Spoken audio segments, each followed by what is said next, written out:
Hey guys, welcome back to my channel. Today's video is going to be all about frizzy hair and dry hair. Now that the weather is getting colder, my hair is definitely changing a lot in terms of like texture and just like manageability. So I wanted to share some of my all-time favorite tips for you guys for managing frizz and dryness in the colder months.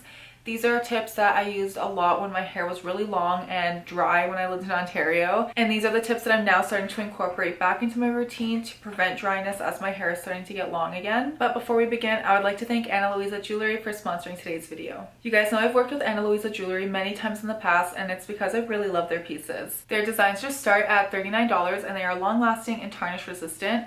I've had these like tiny little hoops in my ears for over a year now. You've probably noticed them in literally every video because I never take them out, and they are not tarnished. I don't take them out to shower. I don't take them out when I go swimming in the ocean, and they have lasted me so long and they look great with literally everything. My favorite thing about their pieces is that I can stack different styles and create my own look because I really prefer simple jewelry, so I like that I can kind of mix and match them to create my own style or look depending on where I'm going. I also love that they've been adding more silver pieces to their collection because I am definitely a silver girly, and they recently sent me these dangly little earrings that I absolutely love because they're so lightweight on my sensitive ears. And they're different than anything else I have, which I love. I can kind of like mix and match like I mentioned before and stack them. They also sent me this really cute mood ring, which I'm obsessed with because it just totally fits my aesthetic, I feel, and it goes with all the other rings that I like to wear on a daily basis. So it's super comfy and I get tons of compliments on it because it's a mood ring. Like, who doesn't love a good mood ring? I know I do. I was so excited when I saw it on their website. And they also sent me these really cute little like silver ball earrings, which I'm so excited to style. I just think they look so classic.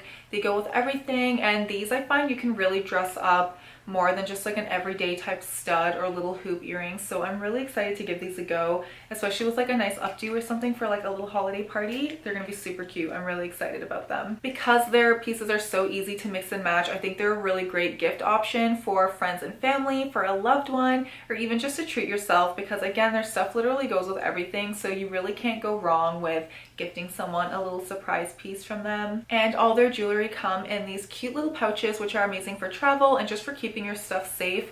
I'm the queen of losing literally everything, which is why I always wear the same jewelry so I don't have to worry about losing it.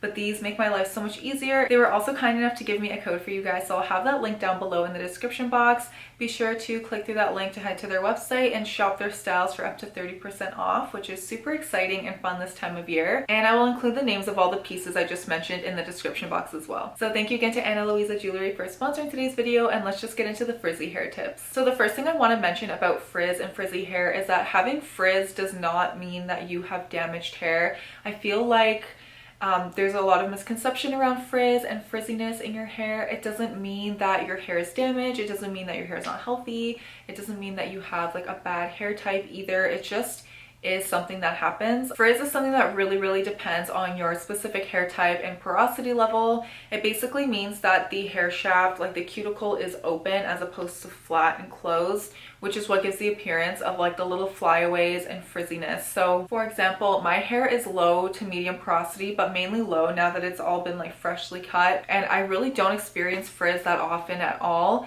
Even when my hair was at its most damaged state when I was like in high school and I was frying it every day with heat, it never really looked frizzy and it always looked relatively shiny, even though it was so damaged. You could really tell my hair was damaged by how it felt, and if you really looked up close, you could see all the split ends and little bits breaking off. So if you're trying to figure out if your hair is healthy or not, look for like actual split ends and like little bits breaking off your hair. Those are better indicators of damage than frizz. So if you have more high porosity hair, that means that the cuticle is just more open and it lays more open, so your hair absorbs moisture a lot easier, but it also loses it very easily, and that hair type tends to look frizzier more often. So it just means that you have to care for your hair a different way depending on your hair type, and there's nothing wrong with that. So my first tip would be to figure out your specific hair type and hair porosity and start caring for it accordingly. I find that the easiest way to do this is through a capillary schedule. You guys, I know, are so probably sick to death of hearing me talk about capillary schedules,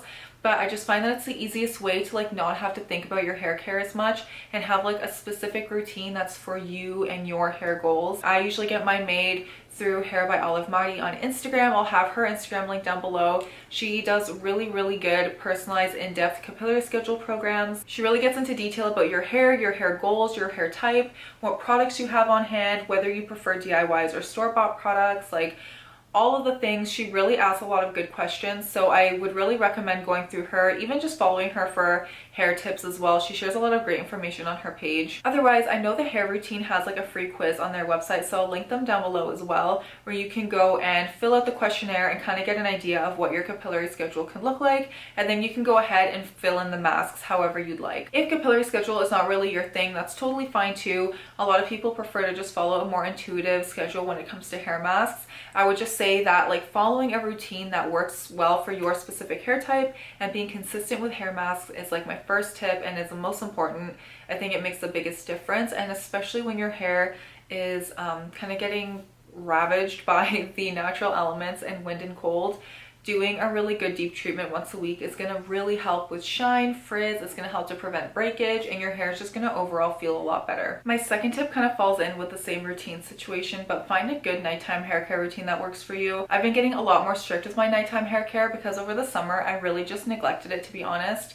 But recently I've noticed that my hair has been a lot more like difficult to manage during the day if I skip out on these little things at night. So I always apply a few drops of oil into my hair. I've been really loving the rose hair elixir from the Innate Life recently. That is one that I always go back to, so I've been using just a few drops of that in my ends and length, and then I throw my hair in a quick little braid, and I've been wearing a satin bonnet to sleep. This bonnet looks really rough, I know, but I love this thing. I got it at Sally's Beauty Supply a few years ago for like heatless curls and stuff, and it's just come so handy for me this winter. But I'll put this on afterward just to keep my braid and like everything in one spot, because now that I have layers, my layers stick out of my braid a lot and I feel like sometimes it's just counterproductive. So using this really helps to protect my hair as well. The combination of all of those things together helps me to wake up with smooth, silky hair like normal. And yeah, being really consistent with it has been helping a lot. And that leads me to my third tip, which is protective styles in general. As the weather gets a lot colder,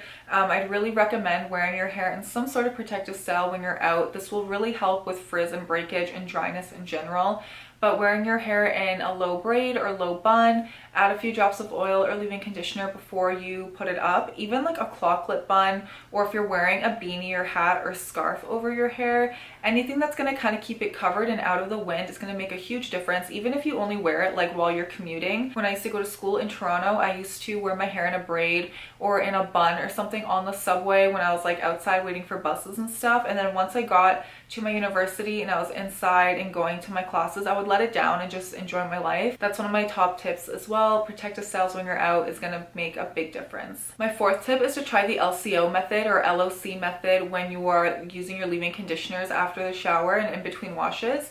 I have a whole video on this method. I'll have it up in the cards for you guys, but basically the LCO method just refers to a method of using your leave-in products or stacking your leave-in products to maximize moisturizing your hair. So LCO stands for liquid, cream, and oil. Depending on your hair type, you might find that liquid, oil, and then cream work better for you. So again, this just goes back to like finding your hair type and what works well for you. Mine, LCO, works much better, so I would use a really light liquid leave-in like the hydrating leave-in from Kalia or the Karina Organic Sweet Pea leave-in, and then I would follow up with a cream leave-in conditioner. I think at the time that I filmed this video, I was using the Hair Routine actual conditioner as a leave-in, which worked really well. And then for oil, you can use whatever you want. Again, I've been loving the Rose Hair Elixir. I also really like the Playa like dry oil, or the Playa Ritual oil, I think it's called.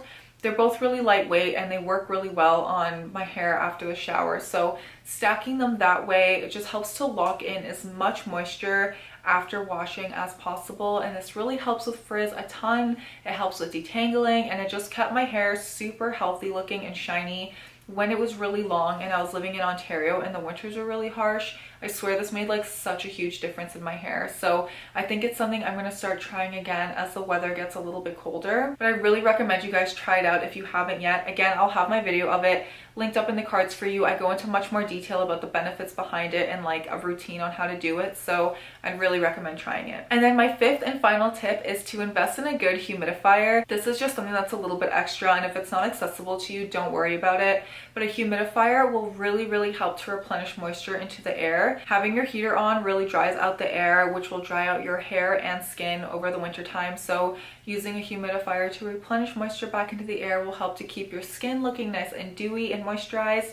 It'll also help to keep your hair moisturized as well. I like to use mine at night. I just keep it right beside my bed. And this also really helps with like general congestion and like cold and flu season.